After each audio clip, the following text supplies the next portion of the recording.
The movie begins with a distant shot of an obviously alien planet. As the camera closes in, we see an enormous city seemingly materialize out of the thick clouds. Hundreds upon thousands of thin, tall buildings rise into the sky, while odd alien creatures flit about through the air. This cannot be real, can it? But because of the realism and artistry, we believe. Hi, I'm Judd Rokey, a computer animation student at Full Sail University. Through the art and technology I'm learning in school now, I will be able to be part of bringing this alien world to the big screen. It's not as easy as the great films make it look, but throughout the history of animation, ideas, art, and technology have made these films ever increasingly realistic and entertaining. But before I get into that, I would like to explain how we got to this point. Technology is something that artists and animators have used for a long time. Disney was the first to add sound to animated films.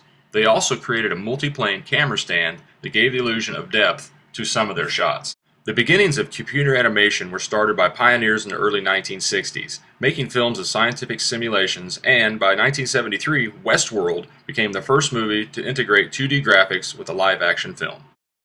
Tron, in 1982, used computer graphics throughout and was the perfect fit for these images as it was set inside of a computer. Jurassic Park, in 1993, was the first feature film to use realistic computer-generated, or CG, creatures in a live-action film. While Toy Story, 1995, was the first full-length cartoon using only CG 3D animation, which brings one to what we are doing now. One program we use to make 3D CG objects is Maya.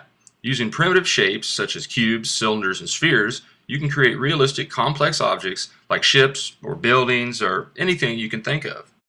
With these shapes, we create what is known as a wireframe, or simply put, the lines and outlines of these shapes, but it has no real life at this point. For that, you need to add shaders, color, and texture.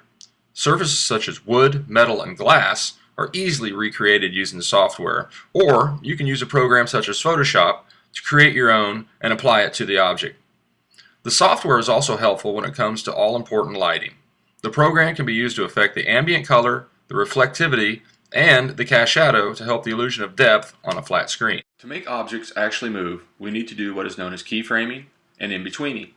Starting with hundreds of sketches, artists will come up with how a character looks and how they move. To decide upon the main positions and then pose the character in these is known as keyframing.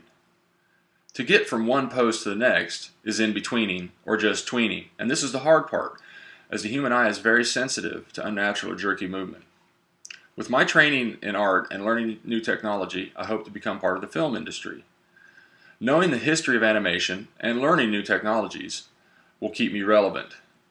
Practicing my art and continually pushing myself will increase my value in the industry.